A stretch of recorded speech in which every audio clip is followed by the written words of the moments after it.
Bismillahirrahmanirrahim. Assalamualaikum warahmatullahi wabarakatuh.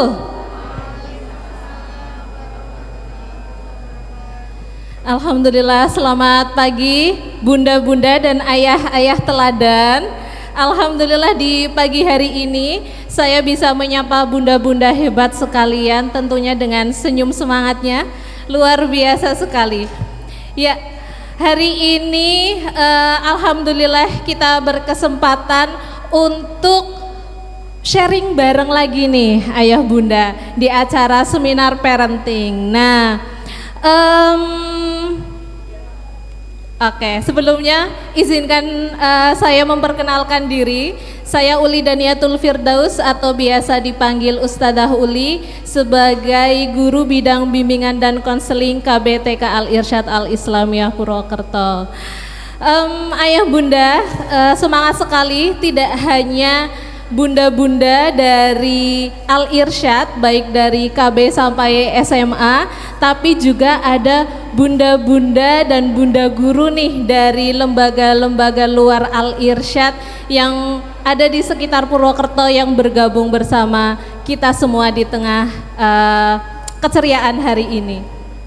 Oke, ayah bunda, sebelum kita mulai untuk sharingnya, izinkan saya memperkenalkan diri, memperkenalkan Bunda Gones dulu. Bunda Gones dulu.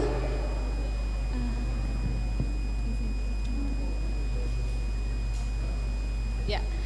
Bunda Gones yang mana mempunyai nama lengkap Bunda Gones Saptowati, SPSI, MA Psikolog, guru kita semua guru saya karena sama-sama dari bidang psikologi gitu nggih.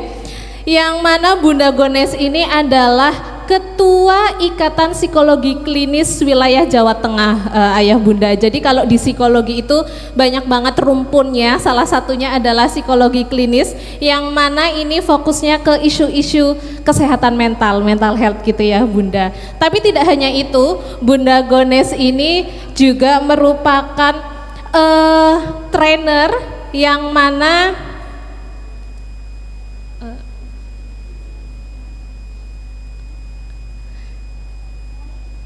ke bawah Ustadz ya, yang mana menjadi trainer di psychological first aid untuk psikolog, untuk relawan PMI gitu nggih Ibu, untuk relawan BPPD juga, lalu tentunya untuk orang tua, untuk siswa sampai mahasiswa, luar biasa sekali. Lalu Bunda Gones ini juga selain sebagai trainer, sebagai psikolog di kampus maupun di organisasi-organisasi lain, beliau juga pandai sekali bernyanyi. Wah, karena hobinya adalah singing, traveling, sama reading gitu. Coba mungkin nanti kita mau diajak nyanyi bareng gitu ya Ibu Daya. Kayak gitu. Nah, bersama Bunda Gones pagi ini kita akan membahas tema yang asik banget, yang relevan banget, yang relate sama kehidupan kita sebagai orang tua gitu ya ayah bunda, yaitu saat bicara jadi teladan, strategi komunikasi efektif membentuk karakteristik Islami anak. Karena ternyata ayah bunda, seringkali kemampuan komunikasi yang dianggap biasa aja gitu ya, tinggal ngobrol aja kayak gitu, tapi ternyata kemampuan komunikasi ini punya ilmunya, karena bisa banget kemampuan komunikasi ini jadi gerbang utama, gerbang besar untuk membentuk karakteristik Islami anak-anak kita. Karena seringkali ternyata bunda bahwa kata atau kalimat yang efektif, yang hangat bisa menjadi lebih efektif, lebih berpengaruh daripada nasihat atau ribuan nasihat yang panjang gitu nggih bunda. Betul. Nah, tidak berlama-lama lagi, mari kita sambut Bunda Gones Saptowati. Kepada beliau kita kasih tepuk tangan yang meriah.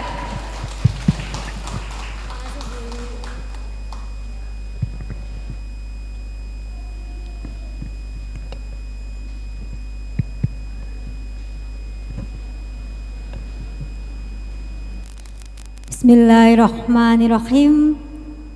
Assalamualaikum warahmatullahi wabarakatuh. Sepertinya masih belum on fire. Halo. Hai. Ini sudah mulai naik. Sebentar lagi harus lebih naik lagi. Bapak Ibu yang saya hormati, Ketua Komite Ibu Ana, Kepala Sekolah Ibu Husnul dan segenap Dewan Guru yang saya cintai, saya banggakan, dan khususon wali murid KB Al-Irsyad, ataupun tadi disampaikan ternyata pesertanya juga dari umum. Luar biasa, di hari yang Jumat indah ini memilih untuk hadir di sini bukan semata-mata tanpa ada alasan pastinya. Pasti setelah lihat flyer, aku pengen join, itu pasti ada alasan. Dan sebelum kita sharing, mohon partisipasi aktifnya. Nanti kita akan bersama-sama bersenang-senang. Mau apa Bapak Ibu? Mau apa Bapak Ibu? Artinya nanti jika saya sapa Bapak Ibu dengan mau apa kita hari ini, tolong dijawab serentak sambil kayak gini. Mau apa kita hari ini? Bersenang-senang, tangannya sambil muter gini ya. Siap ya? Itulah nanti ada alasannya kenapa harus kayak gitu ya. Mau apa kita hari ini? Mau apa kita hari ini? Yes, kita adalah apa yang kita pikirkan, kita adalah apa yang kita ucapkan, dan kita adalah apa yang kita rasakan. So, nanti selama sesi bisa jadi di tengah-tengah saya akan tanya seperti itu. Dan mohon izin pada hitungan ketiga untuk berdiri semua. 1, 2, 3. Ini ngapain gitu, mau ngapain? Bisa agak mundur biar terlihat dari belakang. Bapak Ibu, kita mau cek nih. Ada sebuah literasi yang pernah saya baca, walaupun saya tahu persis ini baru common sense, tapi nggak apa-apa. Katanya manusia itu terlahir dengan 2 belahan otak, otak kanan dan otak kiri, betul? Dan masing-masing otak bertanggung jawab berbeda satu sama lain.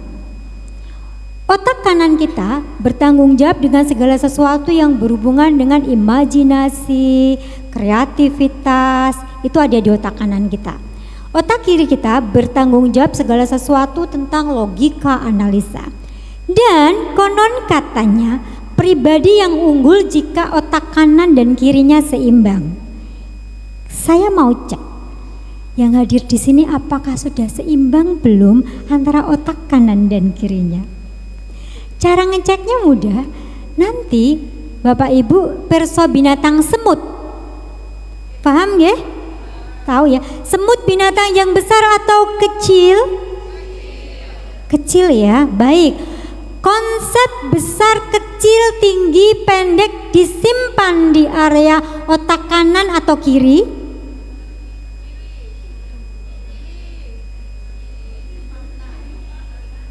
Ada yang saya masih dengar kanan, masih ada kiri. Berarti konsep besar kecil di otak kanan atau kiri? Kanan. Ada yang lembut Bu? Kanan, kiri, kanan, kiri. Baik, ada disimpan di otak kiri kita. Ingat tadi analisa logika. Lah supaya otak kanannya seimbang, karena pribadi yang unggul kan kanan dan kirinya seimbang, maka pagi hari ini semut yang kecil ini akan saya pompa untuk menjadi gendut. So saat nanti saya sapa, semut tolong serentak menjawab besar tapi tangannya mengecil. Wangel kan? Semut besar, tangannya mengecil. Kenapa? Supaya walaupun ini distimulasi, kanannya pun juga ikut distimulasi. Bisa dipahami? Baik, semut tangannya mengecil ya. Oke, sekarang kita ganti gajah. Gajah binatang yang sepakat ya. Dan pada pagi hari ini gajahnya saya kempesi menjadi kecil. Sehingga kalau disapa gajah kecil tapi tangannya membesar. Wah, ini akan kelihatan nanti keromingan pagi hari ini. Gajah, gajah, semut, mau apa kita hari ini? So cek beneran nih. 3, 2, 1, 3, 2, 1. Semut. Masih ada yang kacau. Aduh, bingung saya. Oke, gajah. Masih ada jadinya gitu. Mau apa kita hari ini? Mau apa kita hari ini? Semut.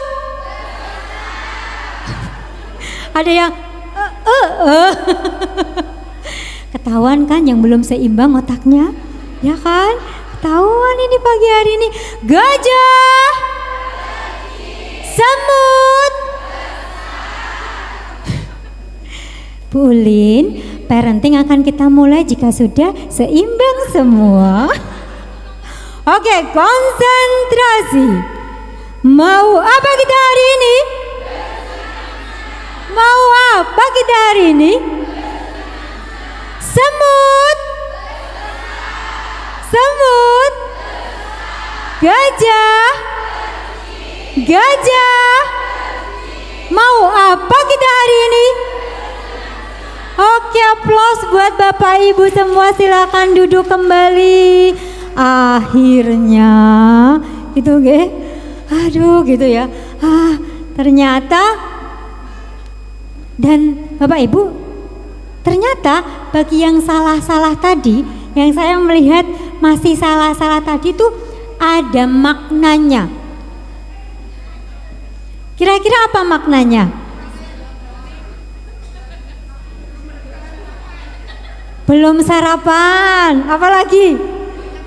Banyak pikiran, banyak utang loh, jauh banget ya. Saya mau ambil clue yang positif. Dalam psikologi positif artinya teman-teman Bapak Ibu yang tadi masih salah-salah tidak biasa bohong alias jujur. Betul tidak? Lewong jelas-jelas kecil disuruh besar, besar disuruh kecil. Body language-nya kacau ini roaming. Akhirnya gak bisa.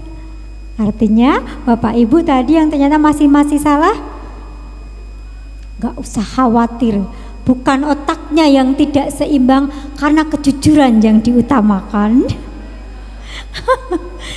Kita ambil yang positif. Baik Bapak Ibu, slide. Menarik, strategi komunikasi efektif membentuk karakter anak usia dini. Next. Sebelumnya saya mau bercerita. Ada sebuah kisah di mana di sebuah keluarga. Jadi Bapak Ibu ada cerita. Saya silakan simak baik-baik cerita saya. Berikut adalah sebuah cerita tentang bagaimana sebuah pesan dikomunikasikan secara hierarkis dalam keluarga, di mana ada ayah dan anaknya yang paling kecil. Tolong disimak baik-baik ya. Pesan sesungguhnya. Bapak berpesan kepada anaknya yang nomor 1, yaitu seorang mahasiswa. Sayang, besok adalah ulang tahun mama kamu. Ayah akan membuat kejutan, beritahu adikmu, tapi jangan beritahu mamahmu ya. Kita berempat akan berada di lapangan Kota Barat. Di sana sudah menunggu pacar bawahan ayah yang akan membawa kado untuk mama dan tulisan besar "Selamat ulang tahun mama". Tulisan itu akan terbang saat mamamu datang, saat tepat mamamu datang. Itu pesan ayah kepada anaknya yang sulung mahasiswa. Tadat. Kemudian kakak sulung memberitahu kepada adiknya yang nomor 2 kelas 1 SMA. Kata ayah, besok kita berempat akan berada di lapangan Kota Barat menunggu mama yang ulang tahun. Kita akan bikin kejutan buat mama. Kita kejutkan bahwa ayah dan mamanya akan menerbangkan tulisan selamat ulang tahun. Tapi jangan dibilangin mama dulu ya. Itu dari kakak nomor 1 ke adiknya yang kelas 1 SMA. Berikutnya, karena anaknya banyak, si kakak nomor 2 menyampaikan pesan itu kepada adiknya yang nomor 3 kelas 1 SD. Dek, besok kita semua akan dikejutkan oleh pacarnya ayah di lapangan Kota Barat. Kan besok ulang tahunnya mama. Kita akan lihat tulisan selamat ulang tahun mama, tapi jangan kasih tahu mama dulu ya. Pesan ini diberikan kakak nomor 2 ke adik nomor 3.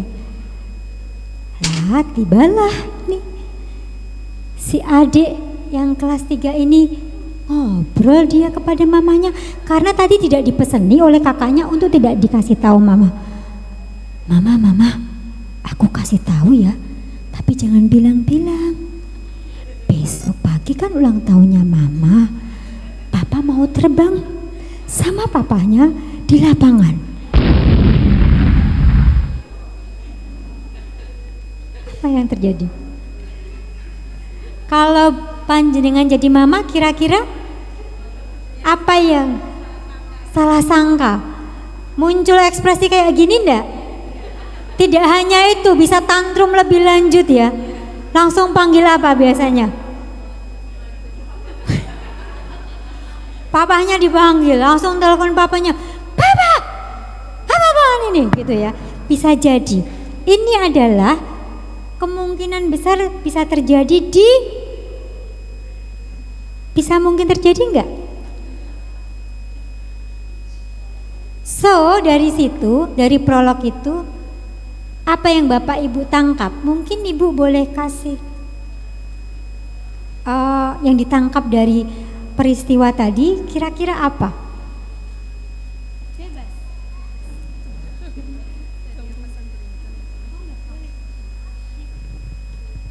Iya, kalau saya tangkap itu tadi sebenarnya seperti pesan beruntun ya Bunda ya, dari ayah ke anak pertama sampai anak terakhir kemudian ke ibunya. Kalau dari poin yang saya ambil sih sebenarnya sebaiknya ayahnya itu langsung to the point saja gitu, karena kan kadang penyampaian yang terlalu detail juga belum tentu anak itu mudeng, mungkin seperti itu. Maaf kalau saya salah. Terima kasih Bunda Iva. Bunda Iva menyampaikan harusnya nggak kayak gitu, langsung to the point aja. Pertanyaan saya, hal seperti ini sering terjadi nggak di keluarga kita? Sering ya? Artinya apa yang terjadi? Ada apa? Miskomunikasi, ada komunikasi yang tidak efektif. Kita lihat hierarki tadi, dari ayah sampai anak terakhir kelas 1 itu sekitar umur berapa? 6-7 tahun ya. Bahasanya pasti pemilihannya pun akan roaming kalau dia pakai bahasa nomor 1.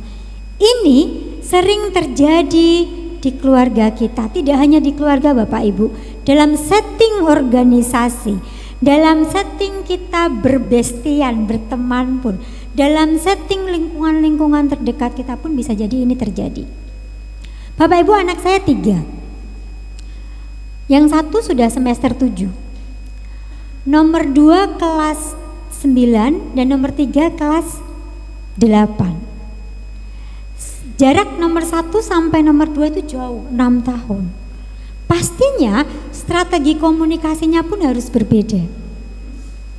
Hari ini kita akan belajar komunikasi spesifik pada anak usia dini. Pastinya berbeda karena kita hari ini akan bersama-sama bagaimana tips komunikasi kepada anak-anak kita yang masih balita ini sehingga pesannya sampai. Kenapa? Penting. Saya mau tunjukkan apa relate-nya ya, saya mau kasih tahu.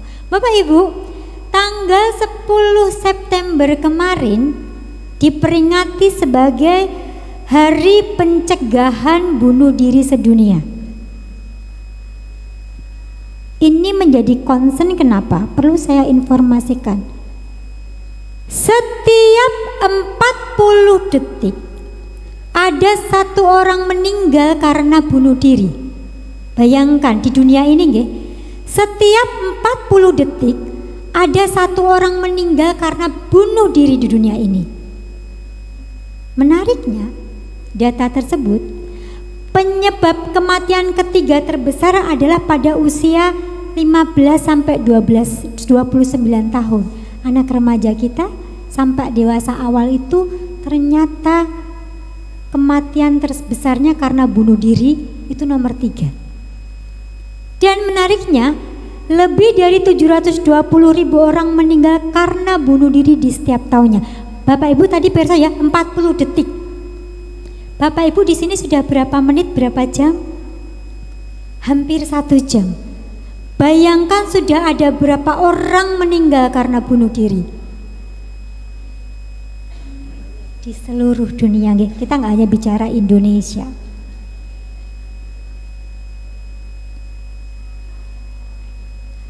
%73% kasus terjadi pada negara berpenghasilan rendah atau negara berkembang. Ini data valid. Maknanya apa sebenarnya? Apa relate-nya sama komunikasi terhadap keluarga? Bapak Ibu, saya mau cerita.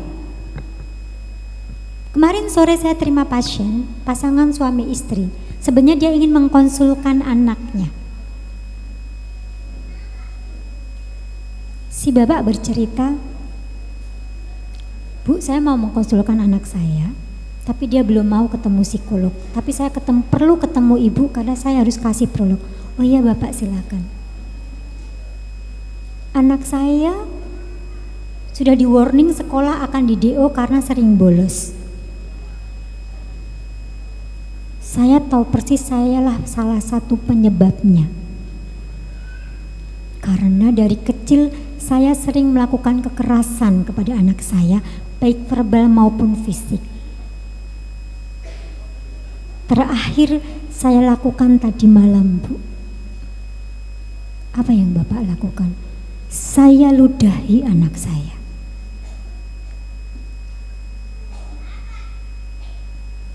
Di lain kesempatan si ibunya cerita, Ibu, beberapa kali si kakak kebetulannya anak sulung, sering kali bilang ke saya kok pengen mati saja ya Bu. Karena saya sudah gagal menjadi anak. Saya sudah gagal menjadi contoh bagi adik saya. Dan saya merasa sudah mempermalukan orang tua. Ide, ingat, bunuh diri berawal dari ide, nggih. Pasien-pasien dengan depresif biasanya akan muncul ide eksekusi bunuh diri karena sudah overwhelmed, kewalahan. Relate-nya sama komunikasi dalam keluarga adalah ternyata sejak kecil model komunikasinya adalah otoriter. Harus.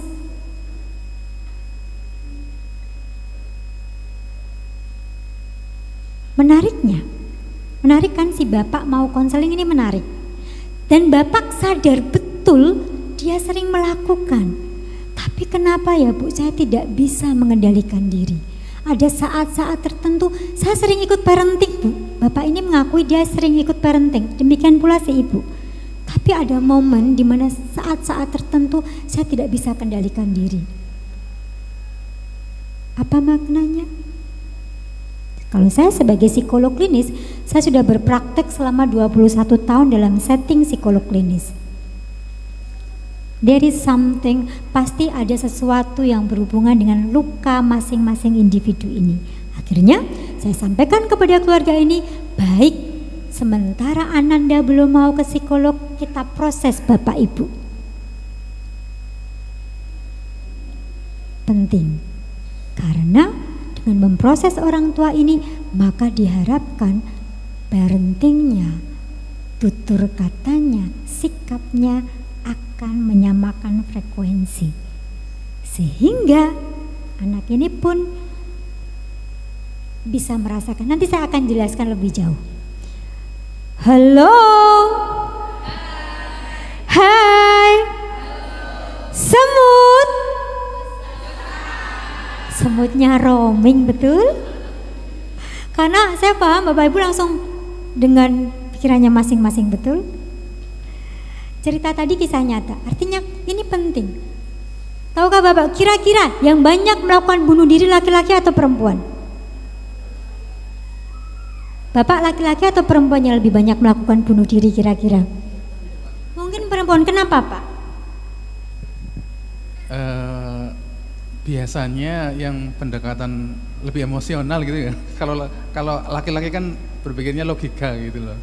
Kalau perempuan mungkin emosional yang ditunjukkan, jadi emosinya lebih tinggi, jadi lebih cenderung untuk bunuh diri. Mungkin loh, saya karena nggak membaca artikelnya. Baik, nanti saya sajikan data.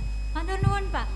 Baik, asmanipun Bapak Pak Wawan. Terima kasih Pak Wawan. Pak Wawan menyampaikan kaum Hawalah pelaku bunuh diri paling banyak. Dari ibu-ibu kira-kira lebih banyak melakukan bunuh diri laki-laki atau perempuan? Saya laki-laki ya Pak? Oke. Bapak-bapak ya Bu ya, kita nggak mau, jangan disalahkan Bu. Bapak-bapak ini boleh kasih alasannya? Karena bapak-bapak tidak mau bercerita. Karena asmanipun Ibu Bu Evi. Kata Bu Evi, karena lelaki tidak bercerita. Tiba-tiba gitu ya. Dan datanya prevalensi dari WHO dan dari Kementerian Kesehatan, rasio bunuh diri memang lebih banyak. Tadi saya dengar laki-laki lagi. Lebih banyak dan lebih banyak laki-laki 3:1. Tetapi ini belum selesai nggih Pak? Bapak belum selesai saya. Nanti artinya yang disampaikan Bapak ada benarnya. Ide bunuh diri lebih banyak muncul pada perempuan. Idenya, halah aku mati wae nek koyo ngene ora betah aku mati. Kadang kita mati wae aku. Gitu ya Bu ya. Cuman kata-kata doang. Lelaki tidak berbicara tetapi memendam, habis itu meledak. Kenapa? Karena salah satunya kultur kita di Indonesia, bocah ciwek, laki-laki nggak boleh nangis, harus kuat, ya. Kamu harus kuat. No. Jadi anak barep itu harus jadi contoh. No. Laki-laki boleh nangis, laki-laki boleh bercerita. Anak sulung tidak harus mengalah pada adik-adiknya. Setuju ya Bu ya? Nanti saya jelaskan lebih lanjut. Ini, jadi hari ini kita akan belajar bersama dalam rangka salah satunya pencegahan ini. Kenapa Bapak Ibu? Pasien-pasien trauma, basic trauma sampai depresi yang masuk ke klinik saya, kalau di prosentase, siapakah salah satu penyebab luka batinnya paling banyak terjadi pada mikrosistem? Siapa itu? Keluarga. Bukan di luar, bukan ada pencetus, tapi tanpa disadari kitalah penoreh luka batin itu. Lewat kata-kata, perilaku, sikap. Kasusnya luar biasa. Anak-anak self harm banyak pada barcode nggih. Anak SD ada. Kita temui anak SD. Anak SD lebih suka chatting sama stranger, sama orang asing karena enggak asik ngobrol sama mama, enggak asik ngobrol sama bapak, pasti harus pokoknya enggak asik. Dia lebih asik ngobrol sama gadget. Dia lebih asik ngobrol sama orang asing yang melakukan grooming, merayu, membujuk yang berujung pada kekerasan seksual.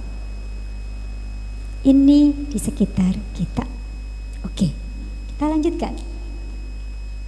Bapak Ibu, belajar kita hari ini dalam rangka kita investasi.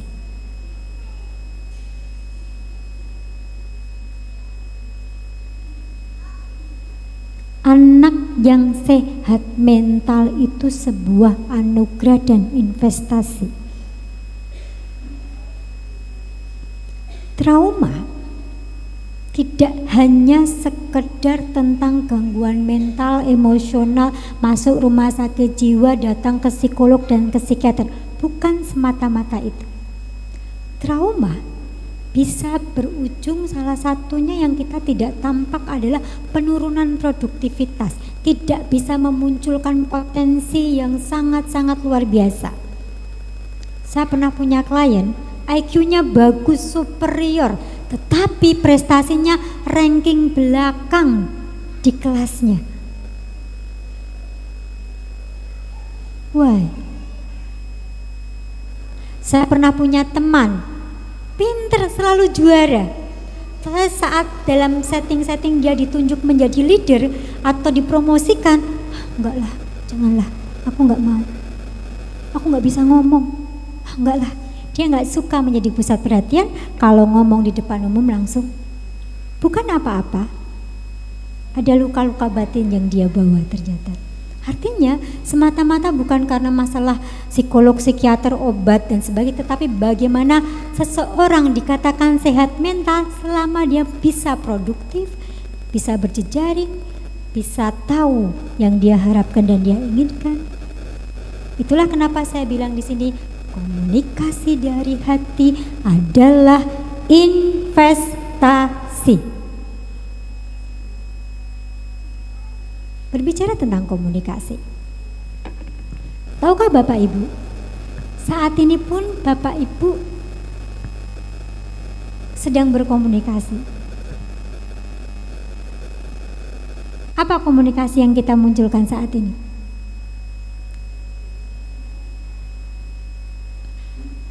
Salah besar kalau di mindset kita yang namanya komunikasi sekedar verbal.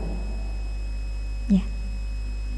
Komunikasi itu ada non-verbal, body language. Dan dipastikan yang namanya bahasa tubuh itu universal dan itu yang nggak bisa bohong. Tutur kata boleh soft spoken, manis, indah, tetapi body language-nya itu, atau body language-nya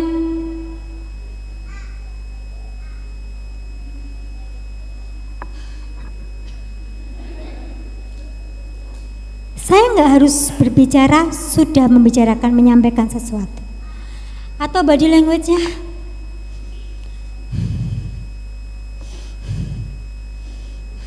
saya tidak berbicara, Bapak Ibu bisa menangkap apa yang pengen saya sampaikan.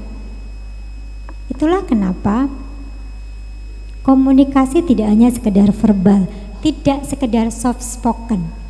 Nanti kita akan belajar bagaimana ada jauh lebih besar, di mana prosentasenya ini adalah body language kita berkontribusi 58% dalam berkomunikasi, dan itu ditangkap oleh anak-anak kita. Maksudnya kan kita habis parenting nih, wah kita kalau bicara sama anak harus soft spoken gitu ya, manis, sayang, sini sayang, sudah. Tapi body language kita tidak menunjukkan soft spoken itu, yang ditangkap anak kita bukan tutur verbal kita, tapi ini sayang, tapi kita gelisah, kita cemas, itu ditangkap anak-anak kita. Ingat Bapak Ibu, emosi itu menular, penularannya lebih dahsyat dari COVID, penularannya lebih dahsyat dari virus HIV, penularannya lebih dahsyat dari virus TB. Kenapa? Virus-virus yang saya sampaikan tadi butuh masa inkubasi, betul? Emosi bisa menularkan saat ini juga. Gak butuh waktu inkubasi lama, dalam hitungan detik. Sama seperti saat yang saya sampaikan tadi, saat saya dengar pasien saya, si bapak itu menceritakan, tadi malam saya melakukan kekerasan kepada anak saya ludahi anak saya. Apa yang muncul dalam diri saya Bapak Ibu? Kira-kira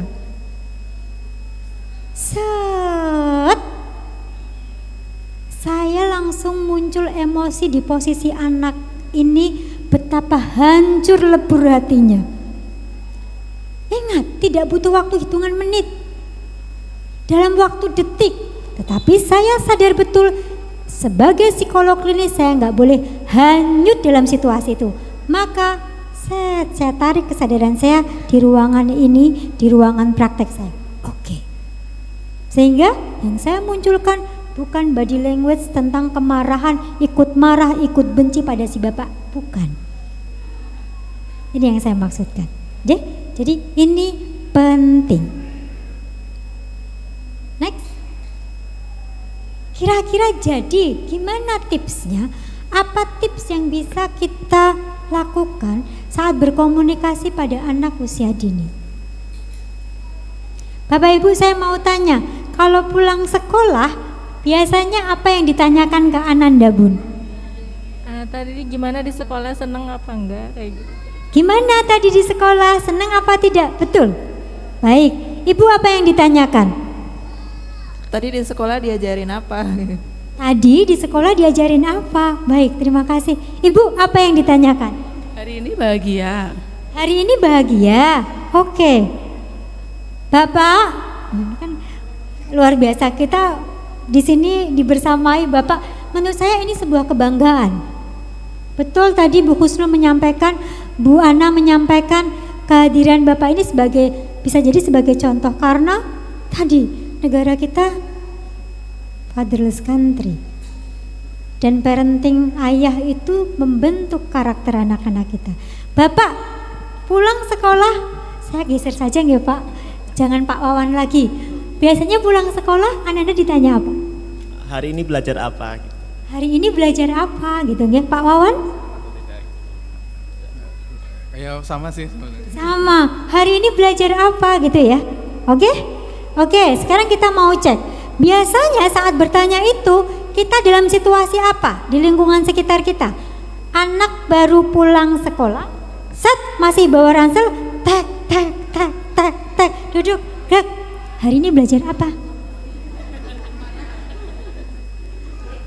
Kita bayangkan kita sebagai anak. Kira-kira kalau ditanya seperti itu, gimana perasaan dan apa yang dia rasakan? Gimana Bu? Sebel, bete, marah, nggak seneng. Gimana sebelah sini kalau bayangkan panjenengan sebagai anak pulang sekolah, tek, gerak. Hari ini belajar apa? Malas jawab. Oke, saya ganti pertanyaannya. Kan kita belajar parenting nih. Sayang, hari ini belajar apa? Tetap sebel nggak? Tetap sebel. Bahkan sampai kita coba soft spoken pun, body language yang manis pun, pertanyaan tadi bikin bete anak-anak kita. Sepakat? Kenapa? Karena kondisinya masih capek, Bun. Satu, karena kondisinya masih capek. Apalagi? Kenapa? Karena ibunya fokus ke apa yang dipelajari, bukan ke anaknya. Jadi yang ditunggu kan anaknya, bukan belajar apa tadi gitu. Terima kasih. Jadi yang ditangkap anak terkesan orang tua ini fokus pada pencapaian akademis, betul? Ini contoh konkret pembiasaan sederhana yang coba nanti kita praktekkan, gimana komunikasinya dan apa yang ditanyakan. Dari beberapa testimoni orang tua tadi, ada yang bisa merangkum pertanyaan yang diambil, pertanyaan apa? Terbuka atau tertutup?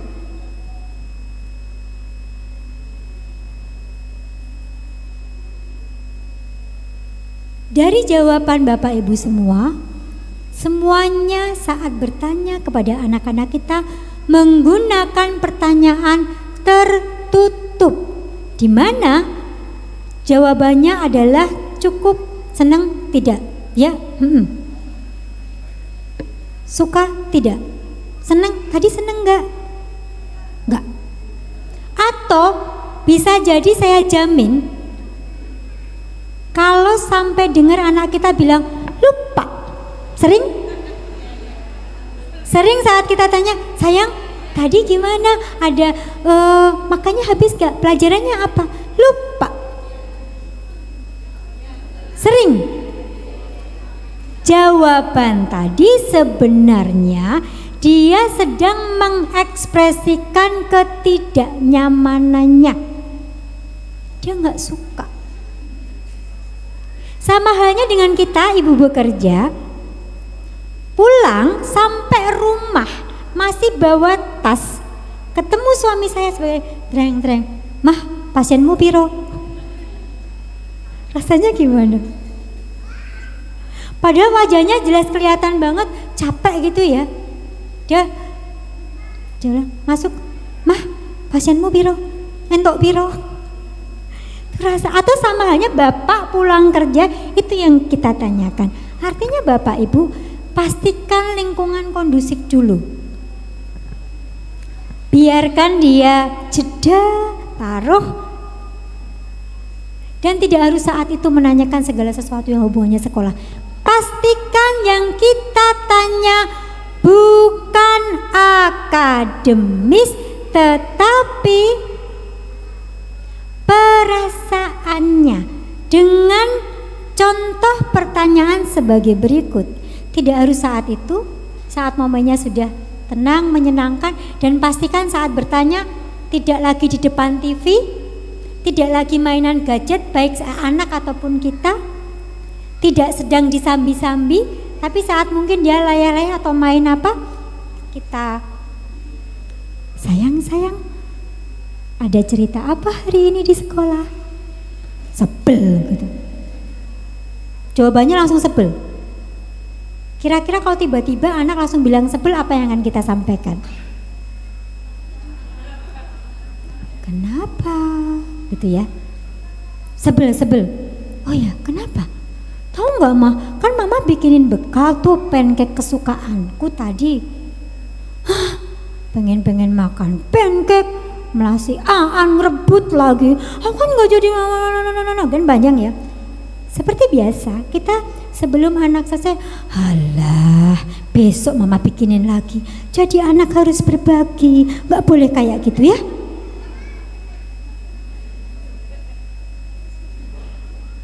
Kira-kira saat anak mendengar respon kita seperti itu, apa yang dia pikirkan dan rasakan? Gimana Bu Nova? Ibunya lebih sayang sama temennya. Ibunya lebih sayang sama temannya, apa lagi? Kecewa, kenapa kecewa? Tidak. Responnya tidak sesuai dengan apa yang dia harapkan. Pengennya dia bercerita, ketika bercerita orang tuanya mendengarkan dengan baik dan merespon perasaan si anak, bukan mengkat perasaan anak tersebut, dalam arti anak tersebut seperti ingin mengutarakan kekecewaannya tapi orang tua tidak mendukung, seperti itu.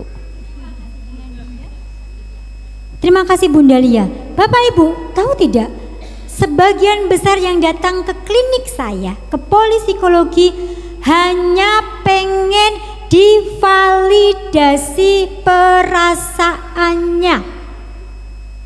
Sama halnya anak kita tadi. Oh, Mamas kecewa, Mamas marah, iya sebel, divalidasi aja. Oke, iya. Ibu paham pasti, kecewa ya, kan pengen banget ya makan pancake. Terus apa yang Mamas lakukan? Ya aku bilang Bu Guru lah. Gitu aja ngadu-ngadu sama Bu Guru. Nanti dibilangin tuh Mbak cucuan loh. Itu dihindari.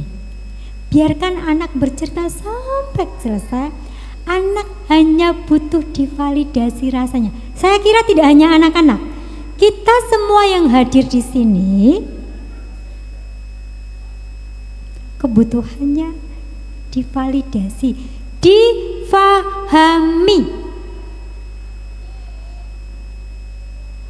Ini sederhana tapi bermakna.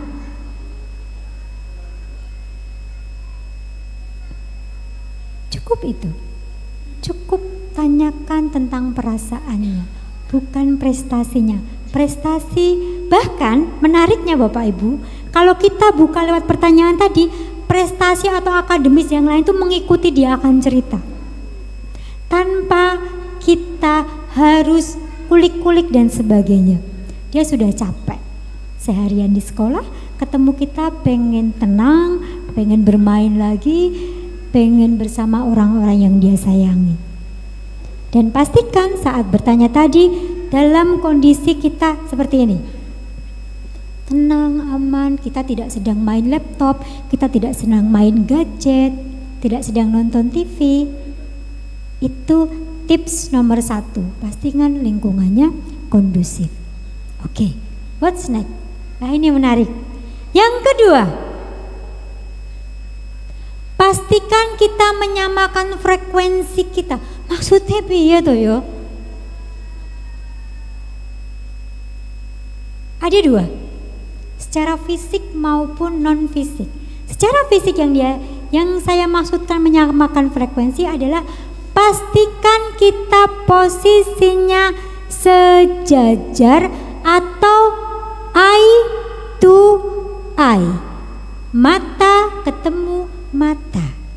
Bertanya, berkomunikasi, pastikan kita lihat mata anak kita, bukan sambil-sambil. Gimana tadi? Memang pertanyaannya sudah diganti. Ada cerita apa hari ini di sekolah? Tapi sambil gini. Saya jamin dia jawabannya tidak seperti yang kita harapkan. Ya seperti biasalah, kayak kemarin-kemarin. Eye to eye. Bapak Ibu, tahukah Bapak Ibu? Mata kita adalah otak yang menonjol.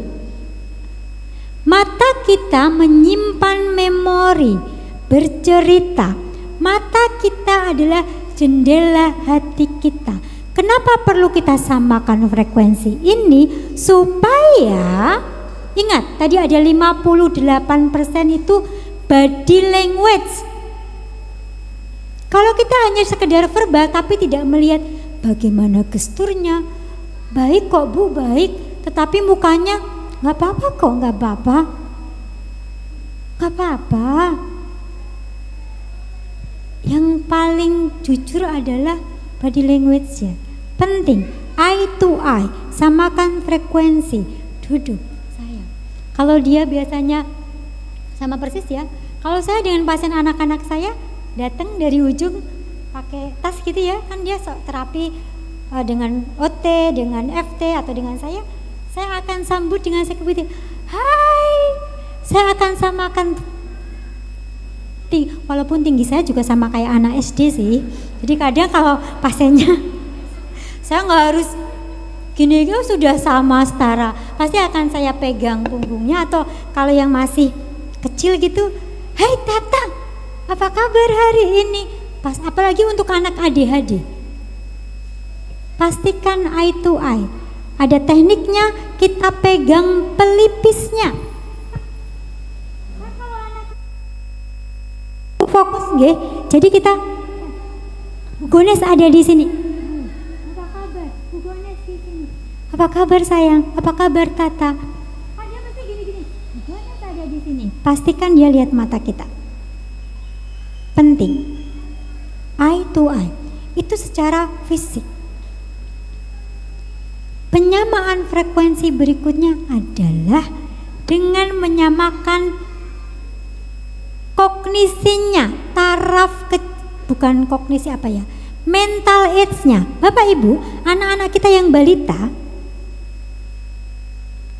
mental age-nya atau usia mentalnya pasti tidak sama dengan kita. Kalau kita berbicara pakai istilah-istilah yang sangat wow, teoritis, nggak jadi. Jadi samakan pemilihan diksi dan katanya sesuai dengan anak-anak usia 5, 4, 3 tahun. Gak usah pakai istilah, oh kamu sudah pubertas? No. Pastikan, pakai dengan kata lain, pakai bahasa mereka. Ini penting. Sehingga kejadian di prolog nomor 1 tidak terjadi. Kan bahasanya mungkin juga belum ngeh dia ya. Pacarnya mama terbang terlalu rumit, disederhanakan. Samakan frekuensi yang lainnya adalah ini Bapak Ibu. Ini menarik sekali yang namanya the map of conscious. Apa itu the map of conscious? Hawking dalam bukunya Force and Power, Hawking meneliti ini 20 tahun Bapak Ibu. Dia menemukan ternyata kita manusia itu, nanti boleh di-share materi saya. Rasanya itu ada beberapa rasa di sini. Ini adalah rasa-rasa yang biasa muncul dalam diri manusia. Penelitiannya 20 tahun dikalibrasi sampai 20.000 kali untuk dapat angka-angka ini. Jadi ternyata Bapak Ibu, stage emosi kita, perasaan-perasaan yang muncul di diri kita itu bisa diukur dan diangkakan. Menariknya, dalam penelitian ini, dalam bukunya Hawking ini, stage emosi manusia yang angkanya paling rendah 20 poin itu adalah stage emosi malu.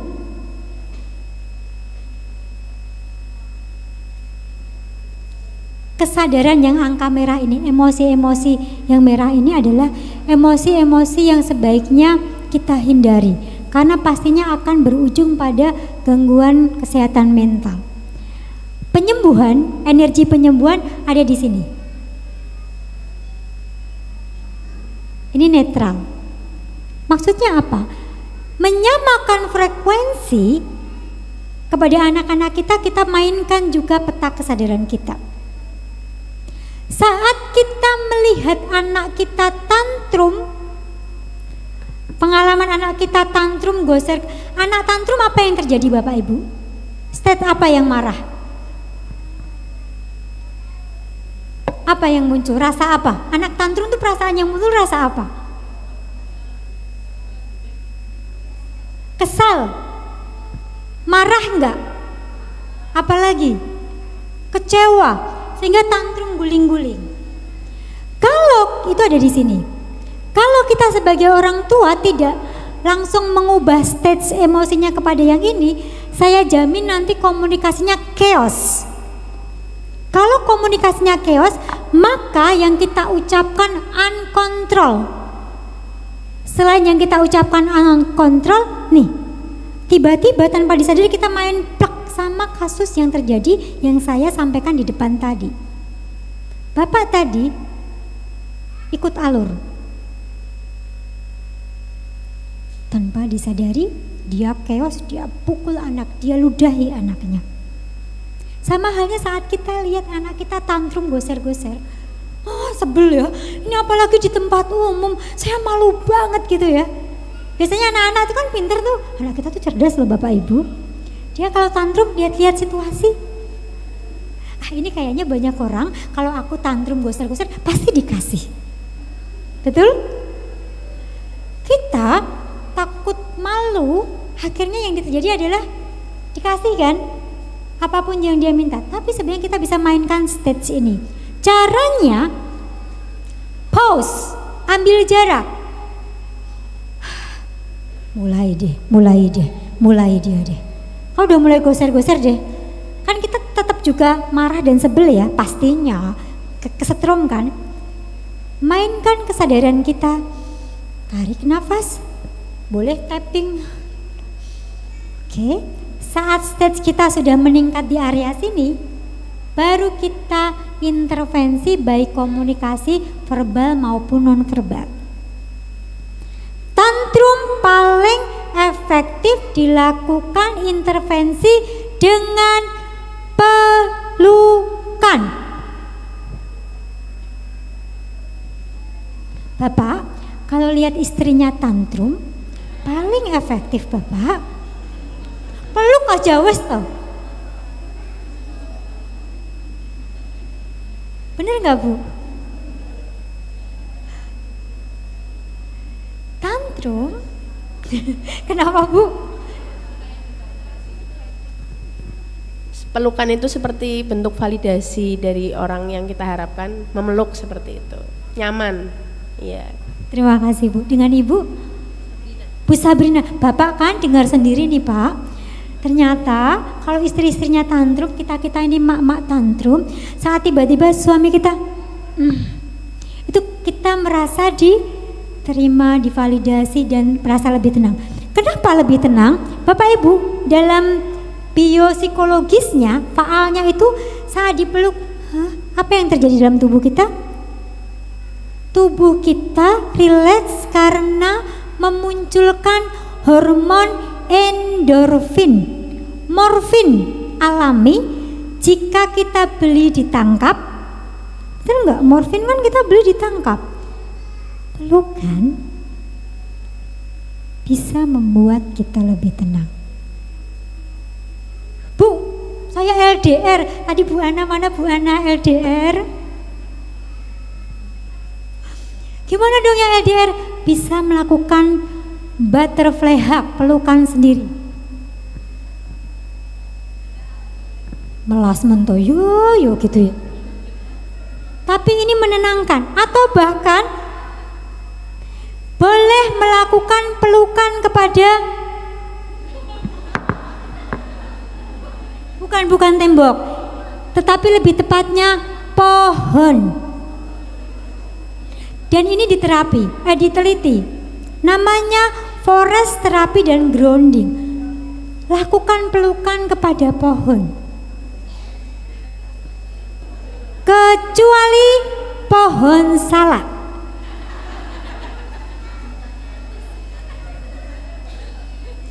Dan ini juga menenangkan. Ada penelitiannya.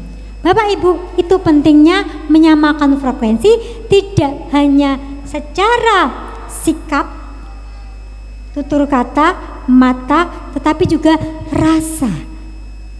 Bukan kita yang menyamakan frekuensi, bukan mereka anak kita yang menyamakan kita, tapi kita yang pastinya secara taraf knowledge-nya lebih tinggi, mental age-nya lebih tinggi, menyamakan, meningkat. Kalau dia marah, maka saya tingkatkan pada stage-stage yang lebih tinggi, sehingga output yang kita sampaikan ke anak kita bukan sesuatu yang negatif. Pelukan penting, termasuk saat berkomunikasi dengan anak-anak kita, pastikan sambil menyentuh dan memeluk. Sampai kapanpun. Anak saya, Mas Noval di belakang sudah semester 7. Mas Nova masih nyaman kan dipeluk Ibu? Kita biasakan sampai kapanpun. Karena sebenarnya kebutuhan ini tidak hanya untuk anak, kita pun butuh. Sampai kapanpun. Bapak, figur ayah kepada anak perempuannya sangat penting. Melakukan, oke, sayang, ini luar biasa. Diusap kepalanya anak perempuan kita oleh ayahnya, itu efeknya luar biasa. Ya. Anak laki-laki ditepuk pundaknya oleh ayahnya, itu bikin kepercayaan dirinya meningkat. Sampai kapanpun, nggih. Tapi anak saya yang sudah SMA itu Bu, sudah nggak mau dipeluk-peluk, dipegang-pegang. Betul, ada yang seperti itu. Saya pernah dalam parenting ada yang iya Ibu, ini anak saya sudah besar, sudah nggak mau. Ada tekniknya. Tekniknya mungkin bukan berarti langsung mas ini mas, peluk mas. Nggak mau. Saya jamin mungkin kalau tidak terbiasa nggak mau. Tetapi sebagai contoh nih, pulang sekolah, setelah dia istirahat, dia di kamar buka HP gitu kan anak kita. Kalau kita lihat anak kita buka HP, kita ngapain? HP terus. Itu salah satu yang akhirnya dia males. Apa yang kita lakukan? Bisa kayak gini, capek ya mas. Kira-kira dia menghindar enggak? Mapan kan? Dia kan enak banget. Lagi bu, sini bu, gitu kan. Itu pembuka prolog yang efektif untuk berkomunikasi kepada mereka. Capek ya? Lagi lihat apa? Main HP tuh. Lagi main apa? ML, anak saya nomor 2 itu. ML. Oh, ML itu apaan sih mbak? Itu namanya menyamakan frekuensi. Bukan belum langsung ML maning. Itu nggak menyamakan frekuensi. Oke, jadi yang kedua tadi peta saja. Ini penting. Waktu saya berapa menit lagi Bu Uli? 15 menit lagi. Oke. Ya, yang ketiga. Pastikan gunakan pertanyaan terbuka tadi. Ada cerita apa hari ini? Bagaimana perasaanmu hari ini? Sayang, ada cerita apa hari ini?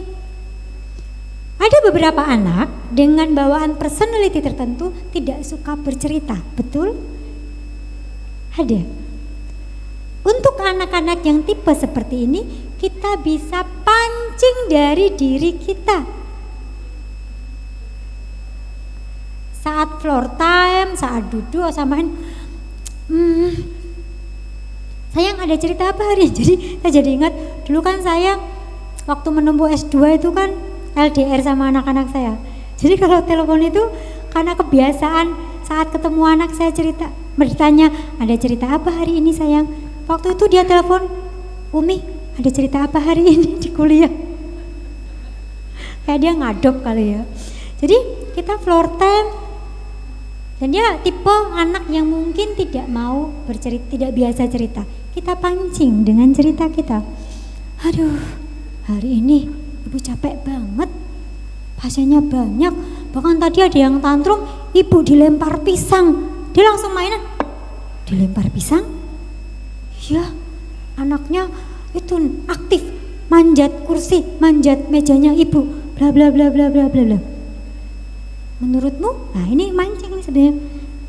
Kalau kamu jadi ibu dilempar pisang gitu, apa yang kamu rasakan? Sebenarnya mancing. Itu lagi menggali rasa juga.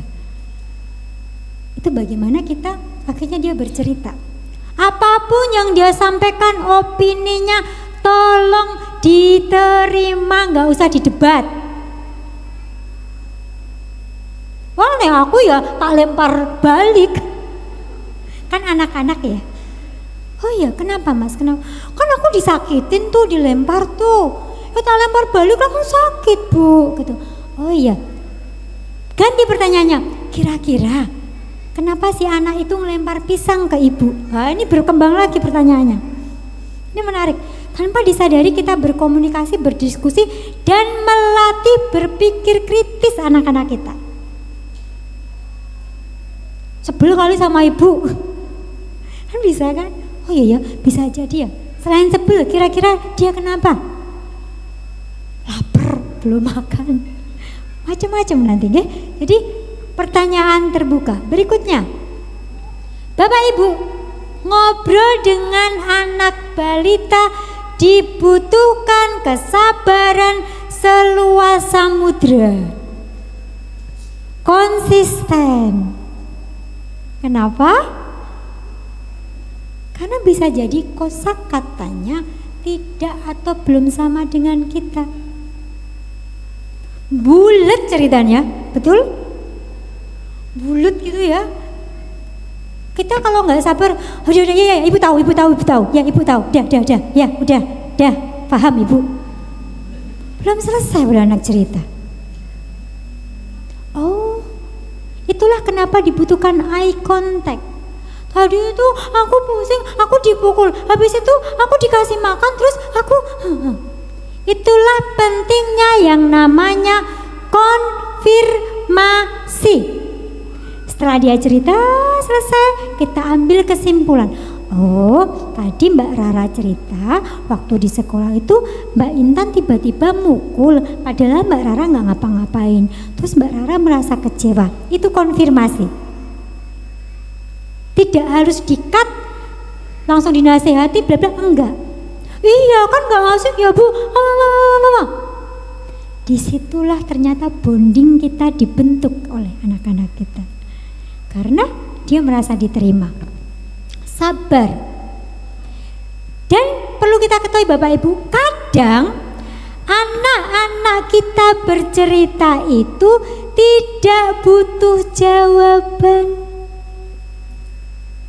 Itulah kenapa saya biasakan saat anak bercerita atau menyampaikan masalahnya, pertanyaan yang sering saya sampaikan, menurutmu?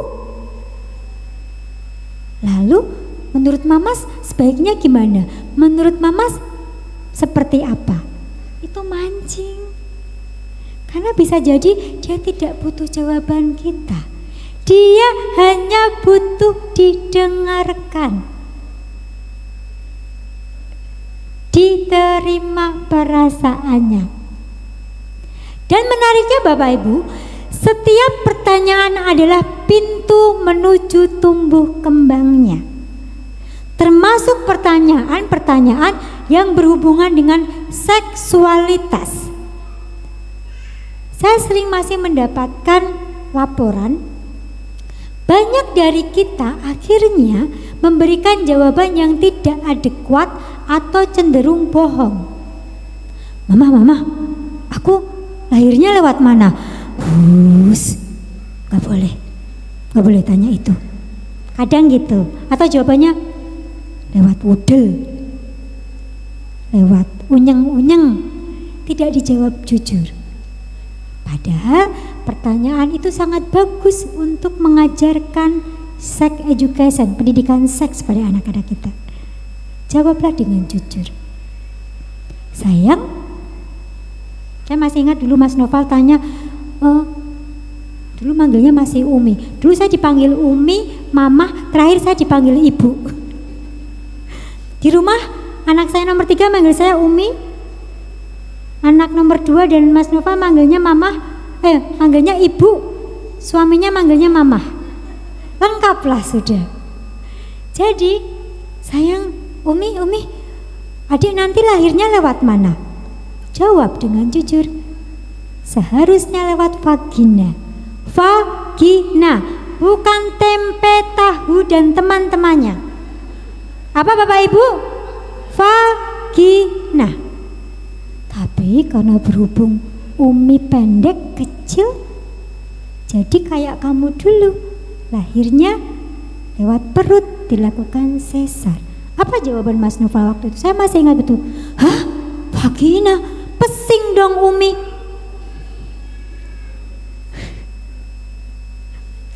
Itu kita bisa enggak sayang, kita jelaskan. Kenapa pesing sayang? Kan vagina buat pipis. Oh iya, vagina ada 2 lubang. Lubang untuk pipis dan lubang untuk menstruasi atau keluarnya adik bayi. Ini kita lagi pendidikan seks juga. Itulah pertanyaan anak-anak kita adalah pintu tumbuh kembangnya. Bukan seberapa banyak ayah ibu tahu, tapi seberapa sabar kita menjawabnya. Dilatih.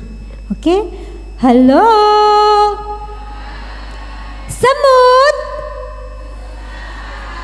Gajah. Mau apa kita hari ini? Mau apa kita hari ini? And then tak lupa berikan apresiasi setiap jawaban-jawaban anak kita. Tos. Ini apresiasi. Tahu nggak? Tadi itu ya mama cerita banyak. Oh ya, lalu. Terus wow. Hari ini mama sudah bersikap baik. Mama sudah membantu temannya. Tos. Ingat, Yang dipuji perilakunya, bukan anaknya. Kunci ya. Yang dipuji perilakunya, bukan anaknya. Wah, Mamas ganteng, anak Umi. No. Perilakunya. Pulang sekolah dia meletakkan tas pada tempatnya. Wow, terima kasih sudah meletakkan tas pada tempatnya. Tas. Mama sekarang sudah meletakkan tas pada tempatnya. Dia tahu spesifik perilakunya yang tadi positif, berbagi, menolong, itu yang mendapatkan apresiasi. Termasuk dalam cerita, terima kasih ya sudah mau cerita ke mama. Mama bisa pahami yang kamu rasakan. Saat anak, bahkan anak curhat pun ke kita ucapkan terima kasih. Tahukah Bapak Ibu, itu sebuah keberuntungan besar, rezeki bagi kita semua. Kalau sampai detik hari ini anak-anak kita masih mau lari ke kita untuk cerita dan curhat.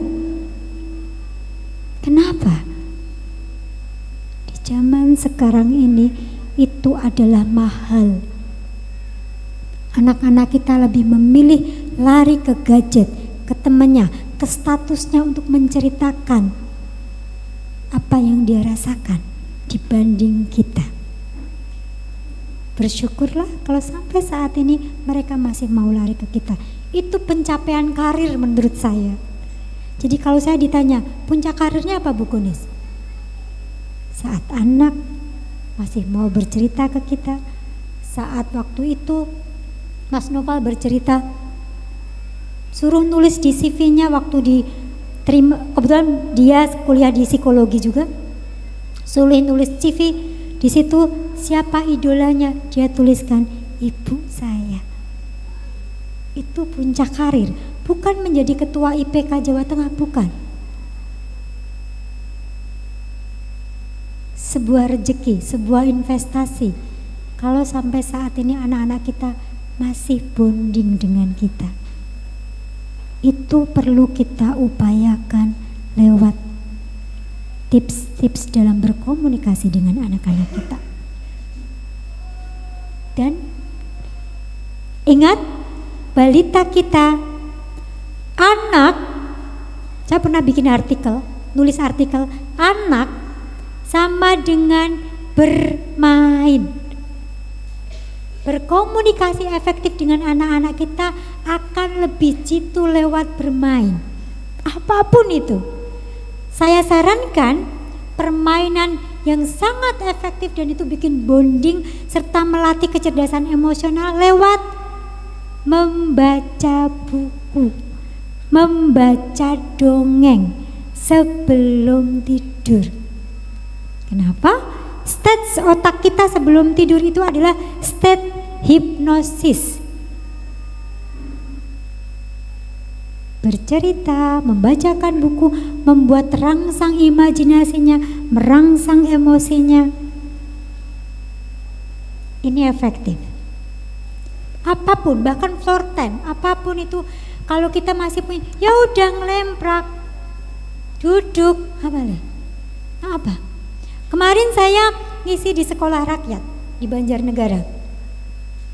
Supaya dapat feelingnya, mereka kebetulan kan duduknya gini. Interaksi saya pun harus, dan saya pakai bermain juga. Saya harus kayak gini, saya mainan bareng. Ini feelnya dapat dalam rangka saya menyamakan frekuensi dan betul 70 sekian anak.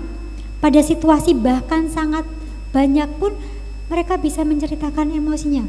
Dia mengekspresikan kesedihannya lewat menangis. Padahal kalau setting emosinya kan gak memungkinkan ya. Tapi dia merasa diterima. Bermain. Anak identik dengan bermain. Apapun kecerdasannya pun bisa diupayakan lewat bermain. Jadi kalau kita masih bolak-balik, ayo belajar, baca. Maksudnya belajar membaca, calistung. Itu sebagian kecil Bapak Ibu. Ini yang harus kita upayakan, bermain. Dan yang terakhir adalah yang ketujuh, praktekkan active listening skill. Mendengar aktif tidak hanya memakai telinga, mata kita, tangan kita, indera penciuman kita optimalkan. Kenapa?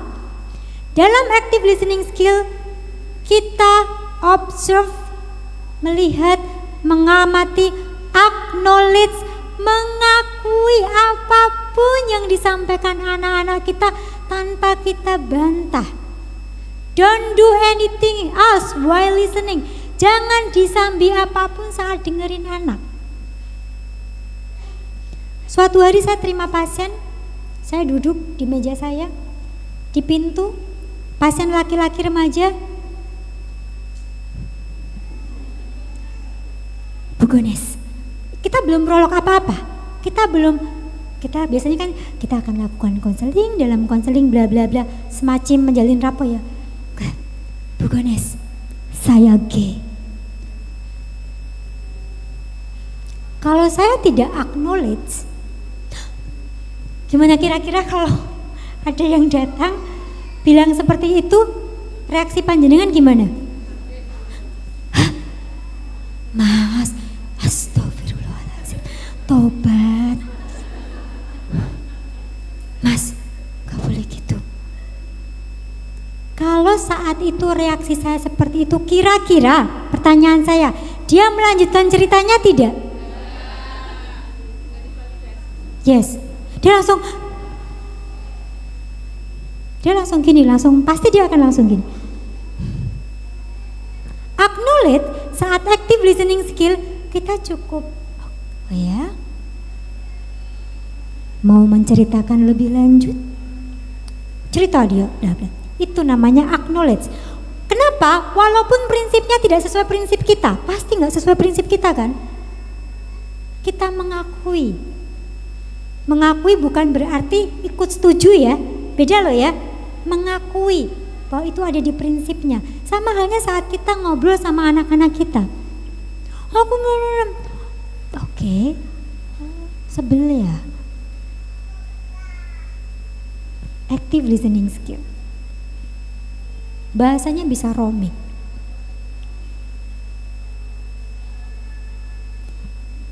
Kita mau cek kemampuan mendengar aktif kita di ruangan ini. Karena tadi cluenya Bu Uli, Bu Gones kan hobinya nyanyi, gitu ya.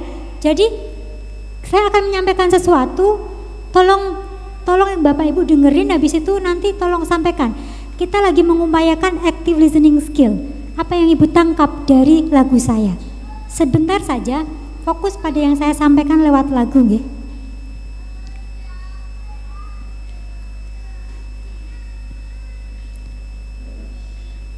Glad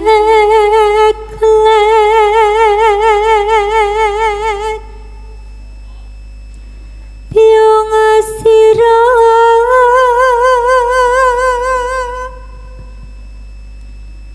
hane ngendi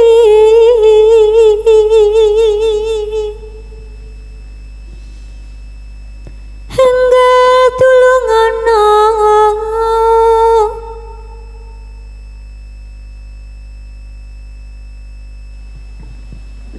hingga tulungono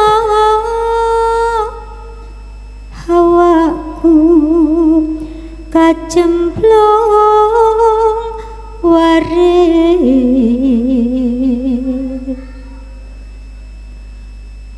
kula kepang wis meh pecah.